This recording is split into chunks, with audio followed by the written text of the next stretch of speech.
And I'm basically like a monk. Like I consider myself kind of a postmodern monk who lives in this little cave by the beach, and I play jazz and I think deep thoughts. Yeah, yeah, yeah, yeah. Yeah, yeah, yeah, yeah. Yeah, yeah, yeah, yeah. Yeah, yeah, yeah, yeah.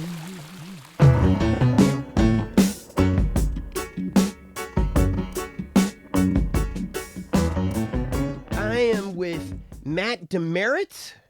Is that how you say it? Yeah. We're sitting in your studio here in the back of your apartment, one full block away from the beach.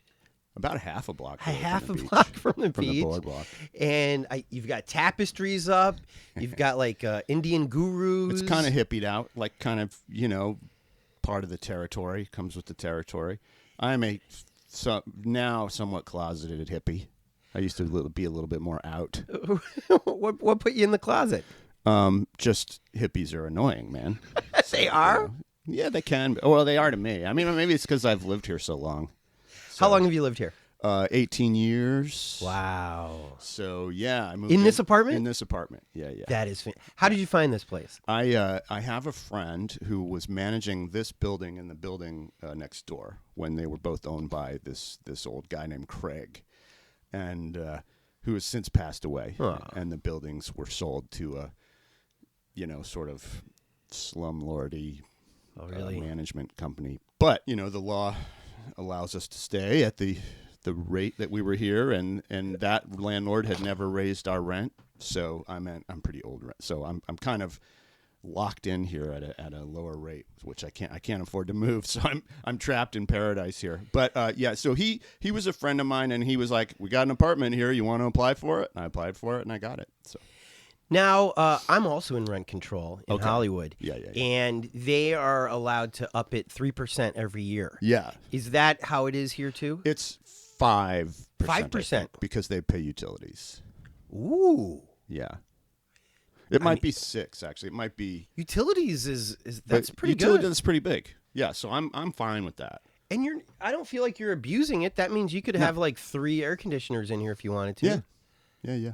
So maybe you are a little bit still a hippie. I'm, well, at heart, and I'm a minimalist. I'm kind of a card-carrying minimalist. And, I try to use one plastic cup and not throw it away, for years. That type. I'm sort of a little bit like that. Were you a hippie before you moved to Venice?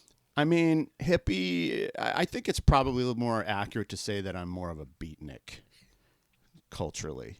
I'm a jazz musician. I grew up listening to Charlie Parker and learn how to play bebop and reading Jack Kerouac. So I tend to differentiate hippies and beatniks culturally. And I have like a picture of a guru on my wall, because I love esoteric spirituality. Who is this guru? This guy, his name was Ramana Maharshi. He died in like 1950, but I just love his books and his teachings. He's kind of like, it's always sort of like it's closer to Zen Buddhism than like the Hindu sort of like gushing, love and light hippie thing. From what I understand about Zen Buddhism, yeah, you've just given me a pop quiz here. Yeah. It's about emptiness. Yeah. And not in a bad way emptiness. No, it's good emptiness. Which is if your mind is open to anything. Yeah. And you're really putting none of your projections into the scene. Right. Then good things will happen. Well, and to even you take it further, good things already are. It's just everything is already fine. It's just that our minds make it not fine. I think it's probably a more accurate way of putting it. And also good things will happen. Well, like a Zen person might say, let's take that away too, and then what are you left with? You're even more free than you realized. If you're just waiting for good things to happen, then, well, that's not very realistic, is it? Like a good Buddhist would probably say something like, a good Zen master would probably get past that whole good thing. It's just that's a hang up too.